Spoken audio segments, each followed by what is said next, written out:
À Berlin, des militants écologistes ont aspergé de peinture la porte de Brandenburg.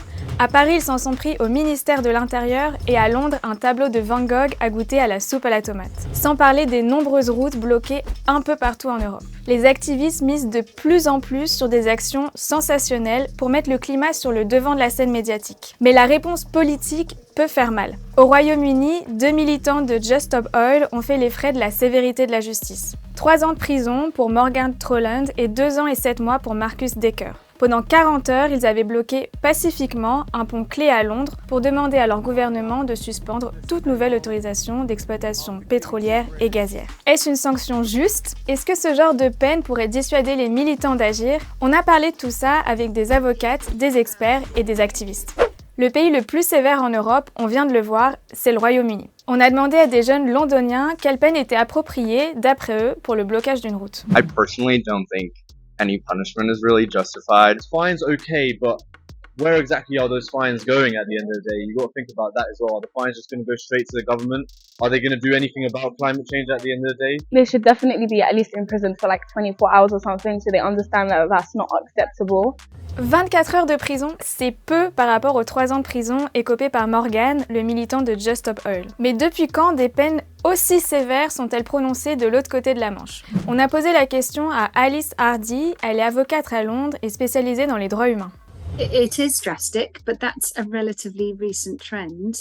Until about 2019, it was pretty unheard of for peaceful protesters to be jailed at all. Alice a confirmé notre intuition. Les juges rendent des décisions de plus en plus sévères. Il faut dire que parallèlement, la loi s'est durcie.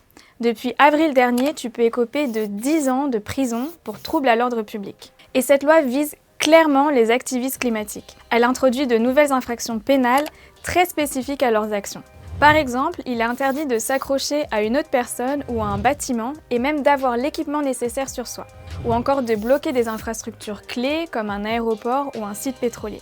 Et creuser un tunnel pour stopper des travaux de construction est maintenant passible de 3 ans de prison. Et puis surtout, la police a obtenu plus de droits pour intervenir en manifestation. Pour le Premier ministre, Rishi Sunak, le droit de manifester n'est pas prioritaire. Il estime que les droits de la majorité de la population qui travaille dur et qui est dérangée par les actions de protestation sont tout aussi importants. Ces sanctions plus sévères doivent donc empêcher des perturbations graves. Tu trouves ça justifié, toi ? Nous, à Londres, on n'a croisé que des jeunes qui estiment que les peines de prison sont exagérées, mais c'est pas vraiment représentatif. Un sondage réalisé en Angleterre montre que plus de la moitié des personnes interrogées sont favorables à des peines plus sévères. On a parlé de ce tour de vis répressif avec le chercheur Salvatore Paolo De Rosa de l'Université de Copenhague. Il écrit sur les stratégies des activistes climatiques et voici ce qu'il pense de l'action du gouvernement britannique.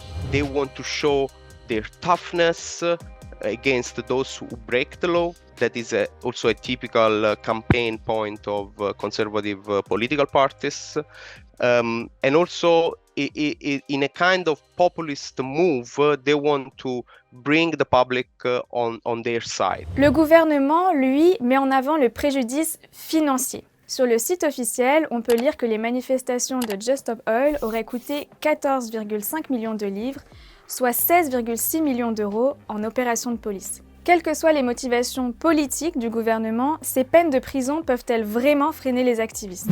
I don't think that the overreaction of governments will actually dissuade people, because also we have to understand that there is a strong ethical imperative among many activists to act no matter what. Alors la peine de prison ne jouerait aucun rôle dissuasif pour les activistes anglais? Pour vérifier ça, on a posé la question au porte-parole de Just Stop Oil et d'Extinction Rebellion. Pour Mia de Just Stop Oil, c'est clair. Ces peines plus sévères ne signifient pas la fin des protestations. I think what would stop me is if I'd suffered an unfortunate event in my personal life, like say something happened to my health, or I had more caring responsibilities, or I was in poverty and really struggling. But at this point, I can't imagine anything that the state would stop me. Mais bien sûr, la perspective d'une longue peine de prison peut influencer certaines décisions personnelles. Laura Baldwin d'Extinction Rebellion nous a expliqué qu'en tant que mère célibataire, elle ne voulait pas risquer la prison. Pour elle, c'était plus facile de manifester avant que les lois ne soient durcies. I took so many actions those 2 weeks leading up to it because I knew that the punishment was a few £100 fine. Certains juges appliquent déjà la loi très rigoureusement, mais il y a aussi des avocats qui ont contesté publiquement ce durcissement et Alice Hardy en fait partie. I think all of these developments are a serious threat to the right to protest, there's no doubt. Avec ce durcissement des poursuites pénales, les activistes en Angleterre adoptent une approche plus tactique. Maintenant, ils réfléchissent plus attentivement à l'action pour laquelle ils sont prêts à aller en prison, comme l'explique Mia de Just Stop Oil. I think people are more like, I'll save my arrest for something that's more impactful and will get more media attention. So it's more like, yeah, just using the arrests more carefully because you know that you're going to probably be facing a long court process and potential fines and prison time. Mais Salvatore Paolo De Rosa craint aussi que des peines plus sévères ne conduisent à la radicalisation de certains groupes comme Just Stop Oil. Because reducing democratic space pushes the already radicalized fringes of the movement towards even more radical action. At least that's also what history teaches us. Alors, que nous apprend l'Angleterre ?